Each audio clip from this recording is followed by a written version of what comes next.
the studio with me today is Brian Menell, who founded TechMet in 2017 as a metals investment vehicle, and he's currently chairman and CEO. Earlier this month, the company announced it's forming a Washington, D.C.-based U.S. subsidiary, bringing together assets focusing on producing, processing, and recycling the strategic minerals essential to the American economy. Well, Brian, welcome. Thank you so much for joining me today. Great. Thanks, Linda. It's very nice to be here. Well, before we get to the U.S. expansion, you built your career in the traditional South African mining world at Anglovaal in gold and base metals, and you spent 8 years at De Beers. So were there early signals that convinced you that critical minerals would become so important? Certainly over the last 2 decades, while China has been building overwhelmingly dominant positions across all of these critical mineral global supply chains, it's become increasingly obvious that this will be one of the key fronts in the competition to dominate new technologies that are transforming our world. And that was why in 2017, I exited from everything I was previously doing other than those assets or strategies that were specific to critical mineral supply chain security. And all of those drivers of supply-demand dislocation, medium-term shortages, an imperative to balance China's dominant position from a global geopolitical balance point of view and from a national security and industrial competitiveness point of view have grown enormously. So it was very, very obvious in 2017. It's very, very, very obvious now. And prior to that, we were all sleeping while the Chinese were seeing this as obvious for the last 15 or even 20 years. Yeah, the Chinese have actually, they built up to it for a long time, actually preparing for this period, haven't they? Yeah, they've done an extraordinary job. And they've transformed a lot of process technologies. They've built extraordinary scale and efficiencies of economies of scale by leveraging cheap government money, by leveraging their ability to subsidize low margin elements of the supply chain, to control the supply chain. So they've done extraordinarily well. And to be fair, even though we are part of the imperative of balancing China's position in alignment with the interests of the United States and U.S. allies, one has to give China enormous credit for what they've achieved. And if they hadn't done what they've done over the last 20 years, our present situation with respect to structural shortages of these metals medium term would be much, much, much more severe. So is that the core of your mission, that to secure supply chains and reduce Western dependence on China? Yes. The first mission is to scale supply to meet medium-term demand, driven by data centers, defense manufacturing, robotics, energy transition, etc. And the second objective or key element of our mission is to do that without being controlled by China, who already controls a lot of these supply chains, and to do it, cost competitiveness and clearly and in alignment with US and US economic allies' interests and values. Okay, can we go through your portfolio? Now, your investment in Rwanda was quite prominent, but can we go through it? So it now spans North America, Europe, Africa, and where else? And South America. So we have our 10 under TechMet's as the Dublin domiciled critical minerals investment vehicle. That is our private holding company. We have now 10 operating companies across North America, South America, Europe, and Africa that cover and are reasonably well balanced across the 7 critical minerals we've chosen to target since inception, which we are very confident we know well, and where we are very confident that we're at the beginning of a very inescapable 20-year supply-demand dislocation, which are lithium, nickel, cobalt, rare earth metals, tin, tungsten, and vanadium. And our projects also represent a pretty balanced spread across the middle portion of the value chain for those critical minerals. So we're well spread across mining or primary production, processing, refining, and recycling. Can we look at Africa in particular? Well, can you tell us more about Trinity Metals in Rwanda, which has become now a critical supplier of tungsten to the US? How much Rwandan tungsten is now entering the US defense supply chain? We are, we have built Trinity, having taken over the biggest of the old Belgian colonial tin and tungsten mines over the last 10 or 12 years. We've now produced some tungsten on a scale that is beyond any other commercial tungsten production in Africa, and is one of the top few tungsten producers outside of Chinese or Russian control in the world. So presently we're producing, we're exporting into the US on a volume that represents about 20% of US tungsten demand today. We're hoping to grow that as we expand our production in Rwanda and as we obviously build our footprints in the US as one of the primary tungsten providers for US industry. And we also produce, which is obviously very important and strategic, and where likewise we have embarked a program to substantially expand our tin production in Rwanda. Well, which bring us to TechMet USA. Is the aim to bring processing and recycling of critical minerals onshore into the United States itself? It's certainly part of the mission of both the United States government in order to secure or ensure critical mineral supply chain security, and hence as TechMet's to be part of that. The solution for US critical mineral supply is not all domestic. I mean, there's no way the US can mine and process everything it needs across these metals to supply US industry and defense as demand grows. So it has to be a global solution, and we're part of the global solution, but part of that is building capacity in the US. And as TechMet USA, that is what we're doing. TechMet USA houses our 4 existing US operating assets. So we have businesses in Arkansas, in Texas, Ohio, and in California across the vanadium, lithium, and cobalt refining, cathode manufacturing, recycling, etc. Into these assets, we've already deployed over the last 5 years $400 or $500 million to build them to the point where they are today, where they are commercially scalable or expandable, to build a few $1 billion of value and relevance in the US as a critical mineral supply chain, production, and processing domestic champion. So that's what we're doing. So we put these 4 assets under TechMet USA. We're busy enhancing the funding of that platform to accelerate our US footprint as, as I said, what we aspire to be as a US domestic critical minerals supply chain champion in terms of diversity, scale, and relevance to US, not only national security, because a lot of this stuff goes into defense industries, but equally importantly, US industrial competitiveness and jobs and growth, which is dependent on supply chains, speeding manufacturing that are competitive and secure and not beholden to control by one's primary competitors. Well, you said you're currently looking for funding for that. Do you have US government backing for it as well?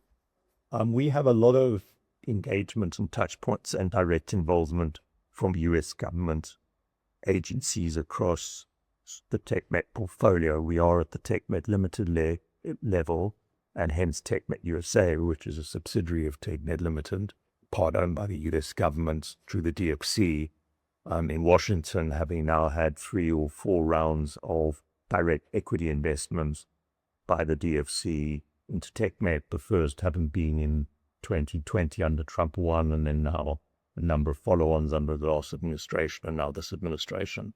At the asset level and at the TechMet USA level, we're engaged with a number of the critical minerals programs across DOW, Department of Energy, Department of Commerce, US EXIM, in order at both the TechMet USA level and the operating company level, further leverage our position in Washington to accelerate our growth and, being a part of the solutions to critical mineral supply that are obviously very, very urgent and a high quality priority and imperative for the present administration.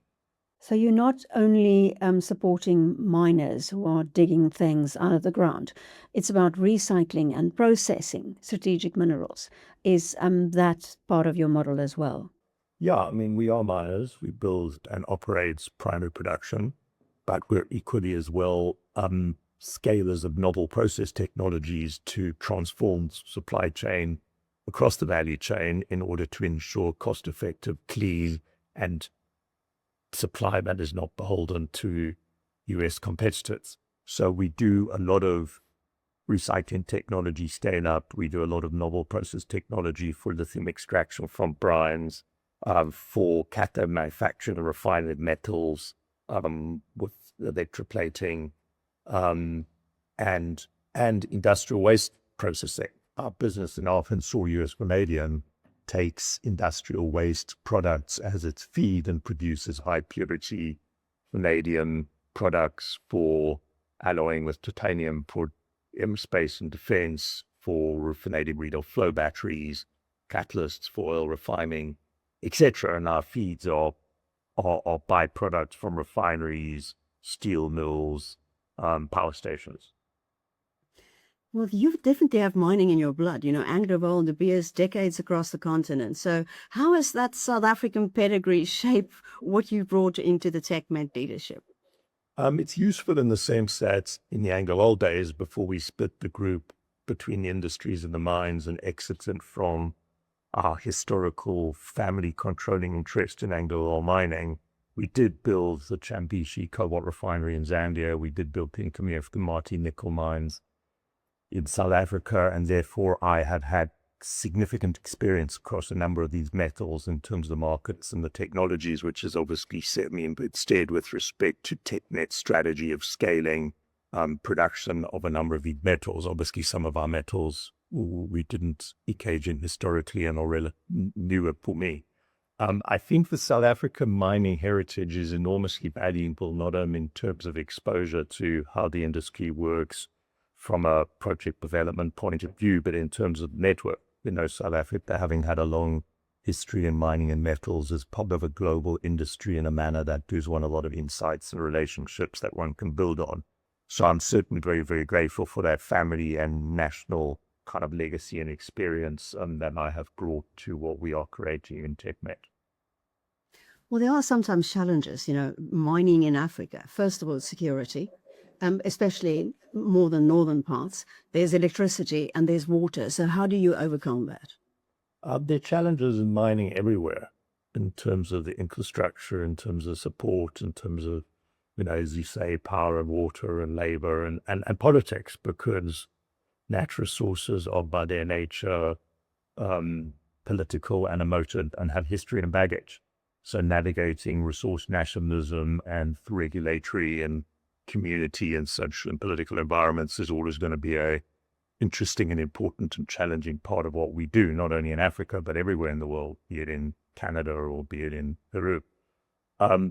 So Africa's not unique. I mean, Africa has some unique opportunities and advantages in terms of scale of resources and in terms of welcoming environments that recognize the need for foreign capital and foreign expertise to a greater extent than some other parts of the world do. And it has certain unique challenges in terms of that baggage of history, and hence a tendency to see mining investment in the context of colonial history and imperialism, which can be a limitation when you're trying to build relationships of trust and mutual benefit and understanding and mutual respect, which is necessary to in long-term investment programs.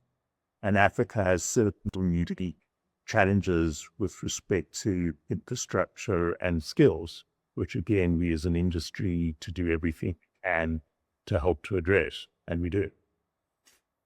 And when it comes to, a place like Rwanda or South Africa, is the regulatory framework and the backing of the government there for you? It is, but it's variable. Rwanda has done a great job of creating and secure and well-governed environment, and has mining regulations and legislation that are conducive of investments. And that's why we've done what we've done in Rwanda and why we continue to be committed to building and adding to our position in Rwanda and expanding our operations.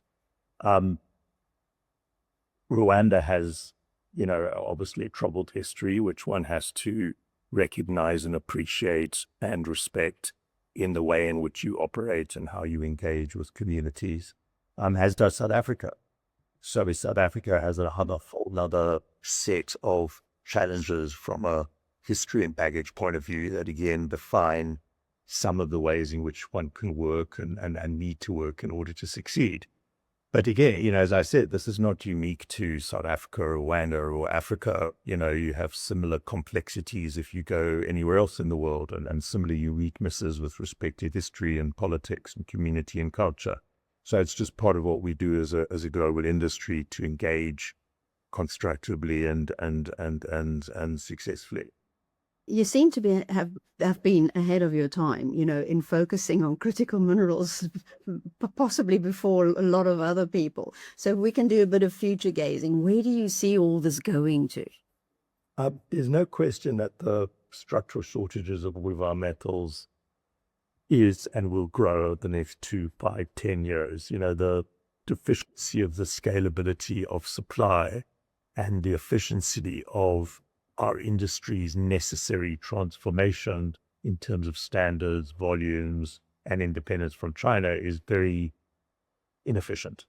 And the drives of demand growth are accelerating and unstoppable. So everything, all of the macro tailwind drivers and the value creation opportunities and the global challenges with respect to critical mineral supply chain security are growing every day. I mean, what does that mean? It means that we have to spend more and do more quicker and better, as will China. China will continue to be a very important part of global supply equation for the rest of our lives. So we need to innovate and we need to solicit and support government engagement funding-wise and regulatory in order to help us to transform our industry. But there will be disruption because we can't supply enough to build all these data centers and solar parks and electric vehicles and defense technologies 2 years out, 5 years out, 10 years out, which means the value of our commodities will go up a lot higher and a lot faster than we would like as a world, because there's no other way to balance supply and demand, stimulate added acceleration of supply growth, and limit demand rates, because now high prices result in innovation at the user end to use less and what is less available and more expensive than more of what is more available and less expensive, and therefore be more efficient and technologically innovative in order to take, account of limitations in supply and cost of materials. So that will be a continually dynamic equation, but the ones that will still massively favor what we're doing, but ultimately you'll get balance. That balance might be 15 years away. I think, we are at a very, very compelling moment in history, where we're going from a couple of 100 years of the world being driven by or fed by fossil fuels to a future that is very significantly built out of critical minerals. So that inflection point has massive opportunities and massive challenges, which we seek to be, part of in terms of part of the solutions, and obviously benefit enormously from the value creation opportunities in this dislocation. Brian Menell, CEO and Chairman of TechMet, thank you so much. Great. Thanks so much, Linda. It was very nice to have a chance to chat.